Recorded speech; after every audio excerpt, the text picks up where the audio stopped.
Hello, Eleanor here, and I am here to talk about the wonderful new fiction podcast, 2000 and Late. 2000 and Late is a new fiction podcast from the creator of The Bright Sessions. It is a dark comedy that grapples with the havoc of our current moment and tries to find the hope inside of it. The show follows Harper, a 36-year-old nihilist whose life is upended when she's possessed by a demon hell-bent on bringing about the apocalypse. But Harper doesn't want to end the world, and the demon gives her more power than she's ever had in a very long time. So, yeah. I'm loving this show. It's sharp and funny, and it's a cathartic release from the anger and impotence I often feel about the dumpster fire of a world we are all living in these days. It's unapologetically angry, surprisingly tender, and deeply entertaining. I think that 2000 and Late is ideal for fans of Fleabag or Killing Eve, Jennifer's Body, Yellow Jackets, Venom. So, yeah, let's go create some havoc. Oh, and also, Jeffrey worked on this. Jeffrey is the sound designer, and that's also really cool. So please go check out 2000 and Late wherever you listen to podcasts. Hey, I'm Arnie Niekamp from the fully improvised comedy podcast Hello from the Magic Tavern. I'm here with my co-hosts, Chunt the Talking Badger, Bing Bong, and Usador the Wizard. I greet thee, listeners. Look, I'm trapped in the magical land of Foon, so I started a podcast interviewing elves, unicorns, and other weirdos. We have great guests like Felicia Day, Jason Mantzoukas, Brennan Lee Mulligan, Amy Mann, and so many more. Oh, and I think one time we interviewed a sentient shoe? I hope it was sentient. Not to mention the evil people we've had to interview. How I hate evil. Join us as we bar crawl across the magical land of Foon. Looking for adventure. Getting caught up in escapades. Hello from the Magic Tavern is available right now on your favorite podcast app and ad-free and with lots of bonus content on Patreon. Subscribe to Hello from the Magic Tavern today.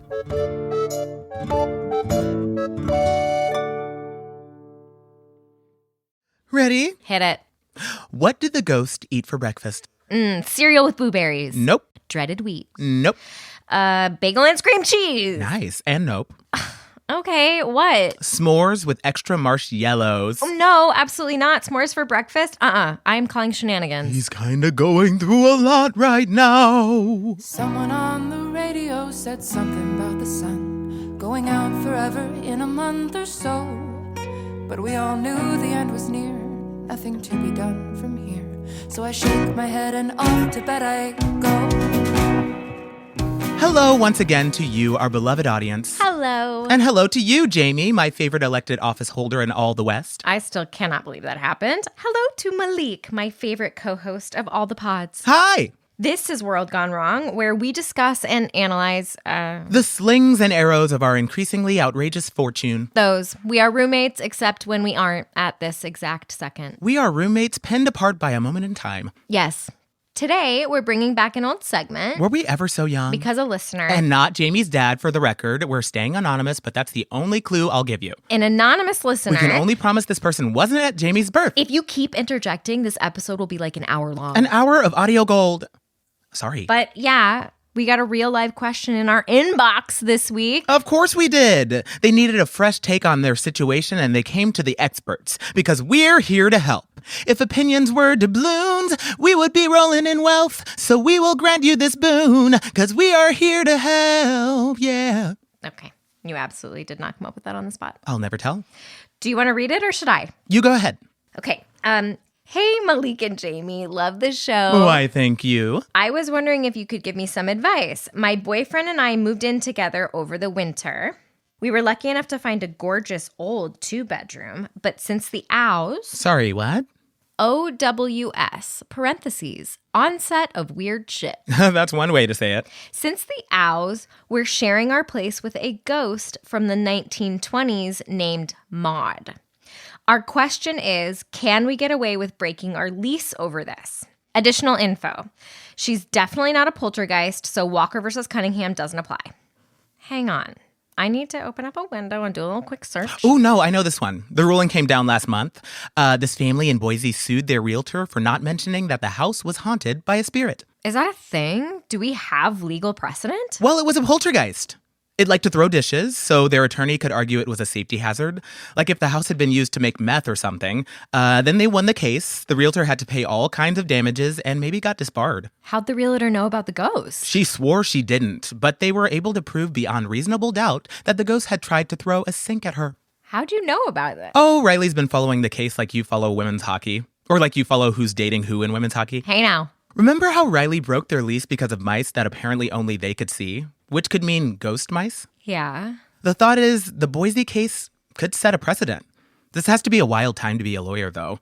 A lot of sentences that have never been said before in the history of human language. Sentences and sentences, hey. Speaking of sentences, the matter at hand. The email, yes, continue. I've never broken a lease before. I don't want to get saddled with a huge penalty, especially because the lease is in my name and I already pay most of the rent. Yikes.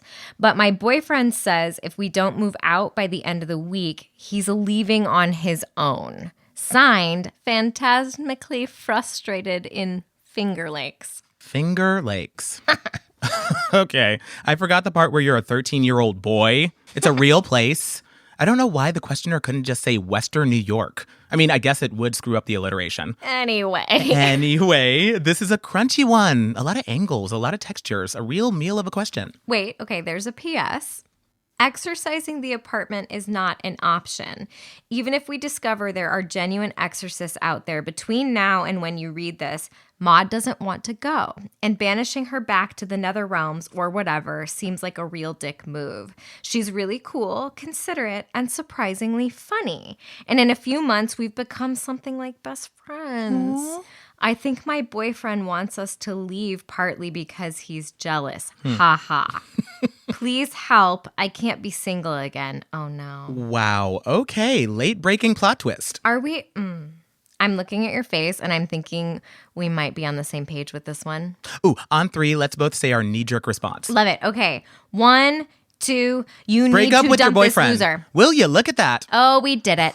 Honestly, I've got chills. We can address the substance of the question in a sec. Actually, hang on. I'm going to shoot a quick text to Riley and get something like a legal perspective on the situation. Oh, have you two been texting? Sometimes. Why? Nothing. Love it when my friends are friends. Text my friend.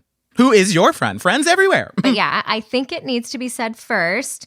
We have enough clues to pass judgment on the boyfriend for sure. Malik, do you want to explain our reasoning? Jealousy over a platonic friend isn't cute. Yeah, that's where I'm at too. Don't get me wrong. Most people who are dating feel jealousy at some point. A little jealousy is normal. It's a common human emotion. But there's, I feel weird because you laughed a little too long at that hot servers joke. And then there's, you're not allowed to have other close relationships. Mm-hmm. So regardless of whether or not that person's alive, it feels like a deal breaker. Yeah, and also relationships are a conversation, right? Ongoing. You tweak, you adjust, you put yourself on the line and admit when something's actually bothering you so that you can both move forward. If you feel like, hey, I want more alone time with you because the phantom is always hanging around, it's a 2-bedroom, right? Yeah, that much we know. Then you communicate that to your partner in clear sentences, and that could be nice. You set up a date night a couple of times a week where the ghost can watch TV in the other room. To just say, no, we need to break our lease. That's not how adults deal with their feelings. Frankly, that's not someone who's ready to live with the person he's dating. Question, are we being too harsh? What I keep coming back to, question asker, is you didn't say you loved him or that you enjoyed his company or something. What you said was you don't want to be single. Ooh, yeah. And look, Maybe it was a flippant little remark we shouldn't take too seriously, but being single can be hard. Mm-hmm.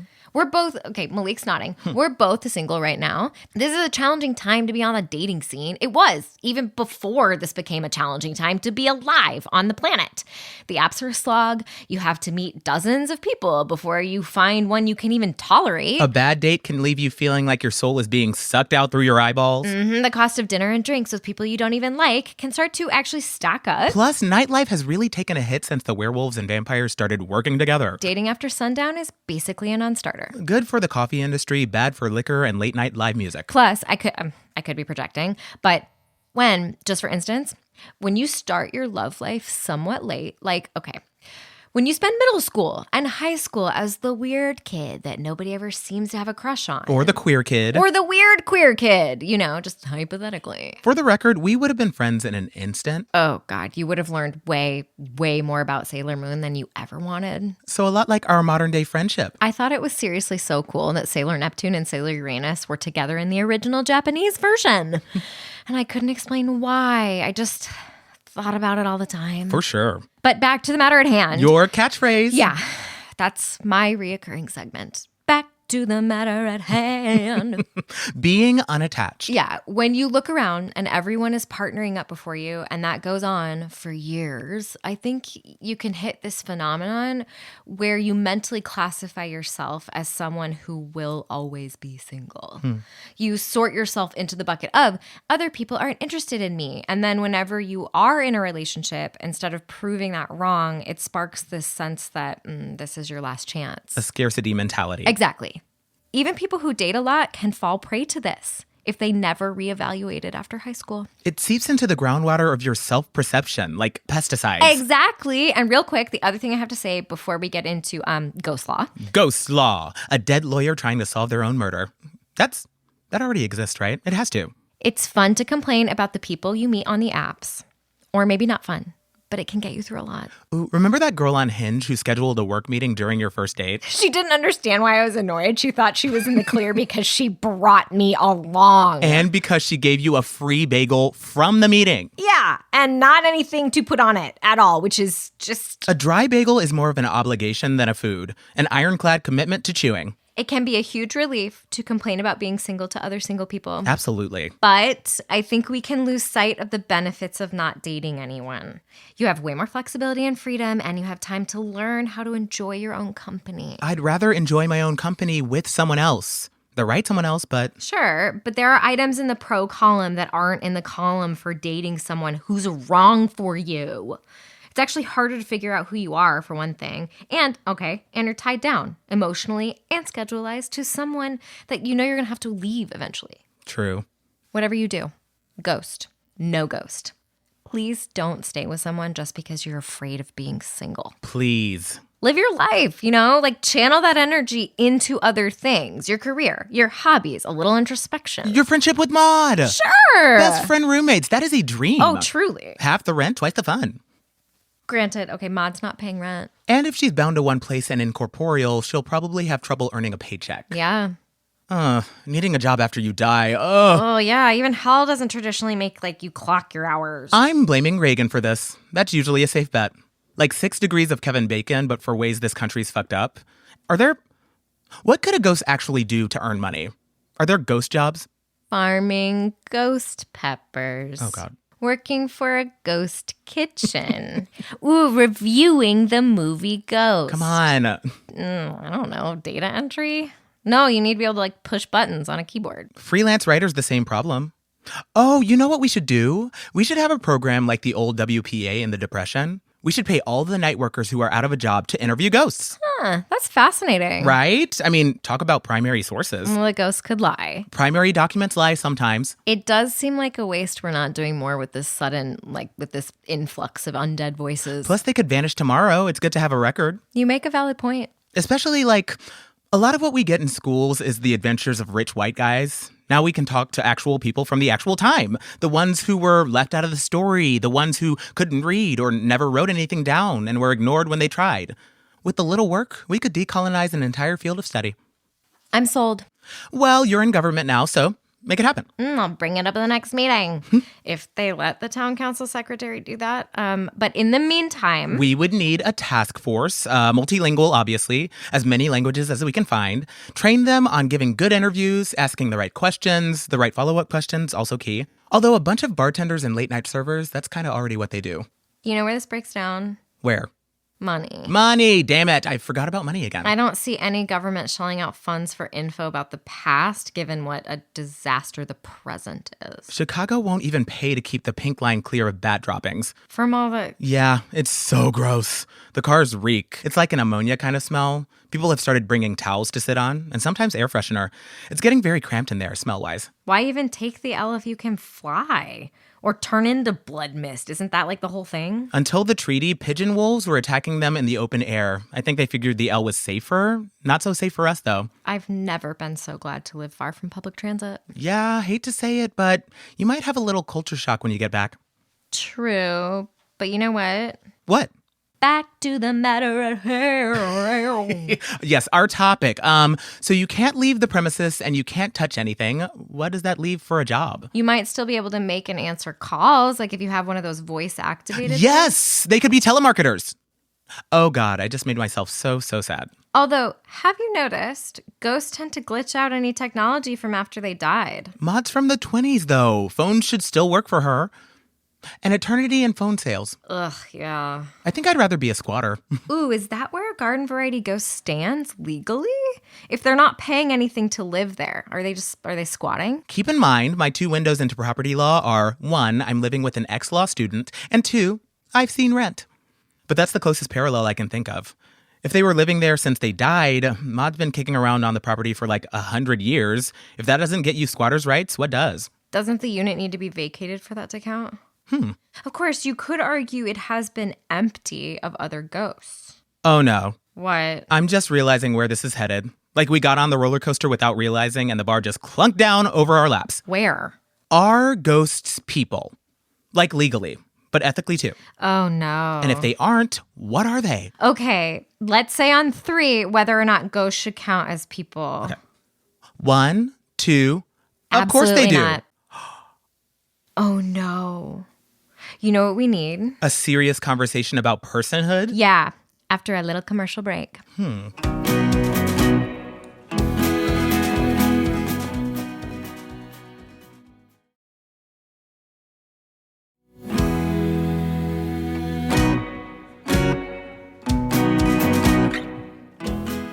Back from the break with my co-host, who I just learned doesn't believe in the basic humanity of ghosts. What defines a person? What's universal? We eat, we breathe, we sleep, and get ready for the kicker, someday we will die. If you get more specific than that, you're excluding someone. Do ghosts do any of those things? Legally, a corporation is a person. Why not the dead? Okay, but neither of us think corporations should count, and it's because, it's for a lot of reasons, but one of them is you can't hold a corporation accountable in the same way, right? You can fine a corporation, but you can't put it in jail. And how can you even punish a ghost? House arrest, waka waka. That's their whole afterlife. Can we not bring the prison industrial complex into this? Like, can we not? I don't think we should be throwing anyone in jail. But think about it. Think about ownership, okay? When someone dies, they stop legally owning things. If we upset that, a whole lot of inheritance law is about to get very messy. We've just established they can't hold most jobs. Yeah, which would be a good argument if your worth was determined by your output under capitalism. All kinds of people can't work or can't work most jobs. They're definitely still people. Malik, I'm not saying that. Except to imply humanity is tied to work status. Isn't it tied to breathing and living and knowing you'll die someday? This is teetering towards unborn fetuses as people. Ghosts were born by definition. They're conscious. If dolphins and whales have legal protections... The rules don't apply to them, is what I'm trying to say. We're talking about them paying rent, but they don't take up space. They won't benefit from heat or AC. They'll never finish the last of the yogurt and forget to put it back on the shopping list. Okay, that last one feels personal. It is. Ouch. They don't have bodies. If ghosts are people, what else passes muster? Do ideas deserve rights? Do songs? Do memories? It's not the same at all, though. They have minds. They have personalities. A lot of people would say they have souls. The soul is a construct of the human imagination. Like almost every world religion disagrees with you. Show me the soul. Find me an anatomy book and point to the soul. Ghosts, Jamie. Ghosts are souls. You can't say they're the sum of electric waves running across brain meat. Their brain meat is gone. But they still exist. They have likes and dislikes and stories that need to be heard. They can make decisions. You can hurt their feelings. You can't hurt a corporation's feelings or even a dolphin's feelings, so... We're bringing this down to feelings. That seems nebulous. Look around you. Real life is nebulous. I can't believe you would dismiss ghosts like that. I'm not dismissing them. I'm saying they shouldn't have to pay rent. I don't think we can look at them with the same framework. Do you think you should be able to break a lease because your apartment has a spirit in it? I don't think so. Really? Like I said, What do they consume? Technically, they don't even take up space, so they're not taking anything away from you. Zero net loss. So you, Jamie, would be 100% fine if a phantom showed up in your place. Depends how and how recently they died. If they were electrocuted by faulty wiring or the heater gave them carbon monoxide poisoning or something, I wouldn't be thrilled. A ghost in your kitchen, watching you caramelize onions. Just watching with empty eye sockets that go all the way back. If they were a good cook while they were alive, they could have pointers. A ghost in your living room, skittering around behind you, complaining about how you always watch TV from your computer. If it bothers them, I'll shut my laptop and neither of us get to watch anything. Okay, Jamie, you're getting back from a party. You were talking and listening to other people for hours. You are totally peopled out. You slip your key in the door, turn the knob, and a ghost is waiting by the coat rack. She wants to tell you all about her day. Point. What was that? Yeah. Okay. You've got a point. When you rent an apartment or a house, part of what you're paying for is privacy. Exactly. And if a ghost is enough of a person to make you feel like you're not alone... A ghost is a person. In some nebulous way. Now, if someone breaks a lease because of a haunting, that unit still has to be filled and the ghost's not going anywhere. So, probably the landlord should go to the ghost and agree on some basic guidelines. Observe quiet hours, don't phase into people's bedrooms without permission. No slithering out of the bathtub with wet hair over your face when someone comes in to use the toilet at 2 a.m. Reasonable, actionable, a good boundary. What's the ghost's incentive to follow the rules? Threatening them with an exorcism seems like a non-starter. Yeah, again, even if exorcisms were a thing, have you heard any reports of someone busting a ghost? Not successfully. And in order for that to even be possible, we'd need to understand what's happening with them on a molecular level, which we definitely don't at the moment. Fermilab's doing their best, but they don't even know what equipment they'd need yet. Not to mention transporting it to somewhere haunted. And if it's an art, not a science? If they're genuinely spiritual beings, then we'd need to understand the afterlife. And given that we don't have documentation of a religious leader predicting any of this, and certainly nobody has predicted all of this. True. We've got a lot to learn. Sending them back to, oblivion is a little too close to killing, causing something that was born and existed to not exist anymore. So why cooperate? Realistically, they can't be punished.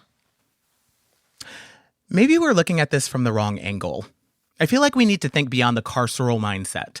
When you're trying to get living people to do something, punishment's not the only option. Carrot, not stick. Right.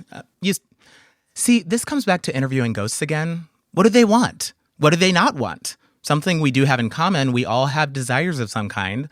The landlord and the roommates have the power to make a ghost's life... Afterlife. Sure. They can make it way better. So you get any phantoms in the building on board, and then you explain the whole situation to anyone thinking about moving in. Like Walker versus Cunningham? Like there's already someone living in the unit, inhabiting it. You know what I mean? What if the ghost wants something you can't stand? 4 hours of Jimmy Buffett every night. That's your worst case scenario? What if they always want to marathon a TV show you hate? Or what if they're really nosy or they're always humming off key? Then it's like finding an apartment that's far from work or that doesn't allow cats. You keep looking. You need to find the specific situation that's right for you and then do the work. It's like friendship. Or love. Did Riley get back to you yet? Oh, hey, they did. What did they say? Happy to help. Normally, I'd say they need to reread their lease agreement. The rules governing when and how you can break your lease can vary from building to building. But, if I may nerd out for a sec, in this case, we're talking New York. And New York is the only state in the union that legally requires disclosure of any hauntings before a property is sold. This is totally separate from Walker versus Cunningham, BTW. Doesn't matter in this case if it's a dangerous poltergeist or Casper's little brother. Fun fact, this ruling happened pre-calamity in 1991, in fact. They texted all that? Whoa. Well, they were almost a lawyer. They like words. And, P.S., can you ask Malik to put yogurt on the list? They did not really write that. Sending you a screenshot. Screenshots can be edited. Okay, they're home right now. You can ask them. Are you in fact out of yogurt? Back to the matter at hand. Okay. In summary, the questioner should break up with their boyfriend. in a world of hypotheticals, it's good to have something solid to fall back on. Maud sounds like a lot of fun. She really does. We've landed on ghosts are people, kind of. I'd say more than kind of. That's fair. It's been a joy getting esoteric with you. And you. And this is a note for future Malik when you're editing this episode. Yogurt. Got it. Oh, and a reminder for you, future listener, if you want to support the show and get ad-free episodes, you can become a member for $5 a month. If you use Apple Podcasts, you can do it right there in the app, or you can go to audaciousmachinecreative.com and become a member there. And you'd be helping to fund my coffee habit. And apparently yogurt buying. This is Jamie. And Malik. Signing out. We know things are getting weirder every day, but we hope you're baseline. And we wish you all a better tomorrow. And even when it's ashes, there'll be part of me that wishes we could stay. Jamie and Malik are played by Hilary Williams and Michael Turrentine. This episode was written by Jessica Best. Directed and edited by Jeffrey Nils Gardner. Our show art is by Carly Fairbanks. And our bangin' theme song is Falling in Love at the End of the World by Olivia and the Lovers. World Gone Wrong is produced and created by Jeffrey Nils Gardner and Eleanor Hyde.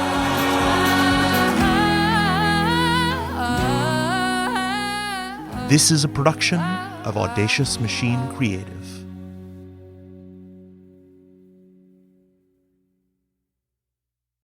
The Fable and Folly Network, where fiction producers flourish.